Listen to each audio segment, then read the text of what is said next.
Now, as we kick off the festive season with Ganesh Chaturthi tomorrow, let's get a sense of how demand environment with respect to consumer is shaping up. Nilesh Gupta is director at Vijay Sales, and Kumar Rajagopalan is CEO at Retailers Association of India. Gentlemen, great to have both of you here. Thanks very much for your time. You know, so the data that we have, last data that we have is for the second quarter.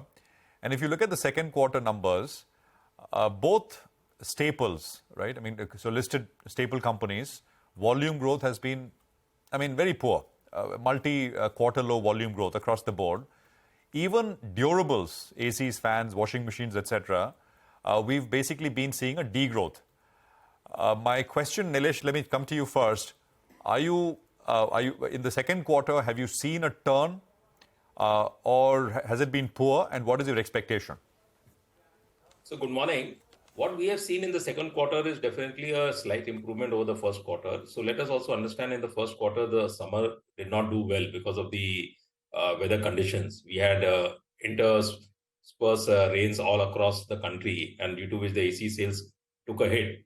But going forward in the second quarter, we also had bouts of hot weather across the country, and the ACs have started picking up. And we have seen a lot of positive movement in the second quarter. Secondly, another thing which I would want to impress upon is now we are no longer talking only of unit numbers. We are also talking of value. So value-wise, we are seeing a steady growth happening for the last 1 or 2 years, which is growing. Value growth is happening quarter on quarter. So ultimately, it's the business which matters, whether it's volume or value. Definitely, if both grows, nothing like it. But at least you have one silver lining in the terms of value, which is growing. And most importantly is the 15th August, which we went by. It was one of the best 15th August we had seen in terms of footfalls and conversions. Looking at that, I think the coming season should be very good. Should be very good. Mr. Rajagopalan, what are you seeing, sir, across retailers? What's the data?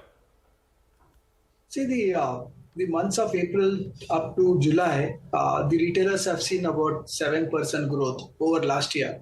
But we'll also need to give cognizance to the fact that April, May, June of last year was really good because it was a real, the cheer back to the store kind of a concept, right? So everybody was and were shopping quite a bit. So the growth per se was not as great. And inflation definitely had its own amount of worry, for sure, and that worry kind of continued to some extent. So the bottom of the pyramid consumption has got impacted, for sure. The other part is that in the month of August, now the data that's coming up immediately is around 9% growth, which is not bad, from 7 to 9. I think most retailers would be happy as soon as it touches a double-digit growth. So it looks like the trajectory is right. It looks like people are going to be shopping. And the inflation per se is not so dramatic. However, we do know that as far as food is concerned, there has been definitely lots more impact for day-to-day consumption items, and that's a worry. Okay, all right. Noted that point, Mr. Rajagopalan. Mr. Gupta, coming back to you, and personally, I would like to give you feedback. I visit your Bandra store, and I think the help that you get out there is very, very good. I recently went and purchased a washing machine, and the way they educate the customers as well is amazing. So good on you and good on your team as well. But let's focus on pricing. Let's focus on pricing. What about, discounts? Have they narrowed right now, or are they at the similar levels that you've seen in the past? Broad sense on pricing. So as far as pricing is concerned, I think we are at the more or less at par throughout the year, and in the years which have gone by, the discounts are always there. But also we have to understand one thing in our industry now, more than pricing, it is the EMI offers which matters.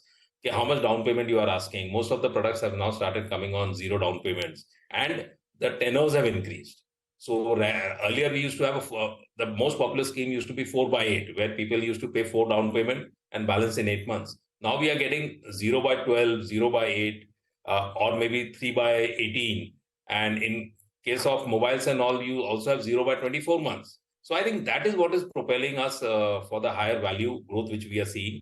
And discount, coming back to your main question, discount is still what it was. It's not narrowed down. And coming Diwali now, definitely there will be further discounts. And it's not discounts per se in terms of rupee numbers. The discount could be in terms of better exchange offers. The discount could be in terms of better EMI offers. So overall, it's going to be a very good package for the consumers.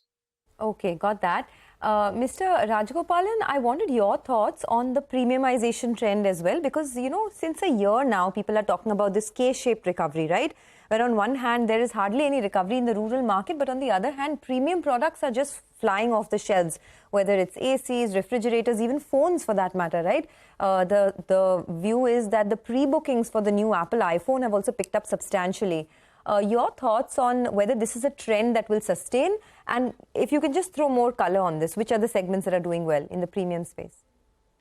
Yeah, I think the impact of COVID has definitely made people who can afford wanting to spend and enjoy what they can. And that is continuing, and I do hope that this continues, because at the end of the day, people who've got the money should spend the money to get the economy moving. So that premiumization is definitely happening. What we would like is for people in the bottom of the pyramid also to be able to feel that they can spend. I think that sense of cheer is what is going to get the country to the next level of growth.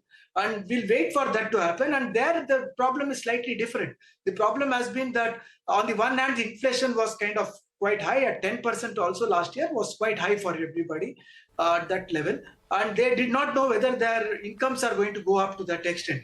Their incomes normally start going up by April, May, June, and now during the time when the festival season starts. So I guess at the point of time when the people at the bottom of the pyramid can also catch up to their normal standard of living, and they are also able to spend a little bit on non-discretionary, life will get better. So we would want people to definitely be able to afford their discretionaries. I mean, non-discretionary, but they should be able to spend for their discretionary also. That's when economy will grow.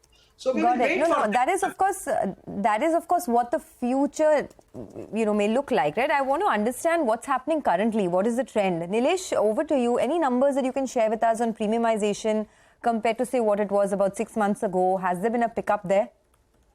So basically, I think post-COVID, there's always been premiumization in our industry. Even month on month, quarter on quarter, we see people who are coming in.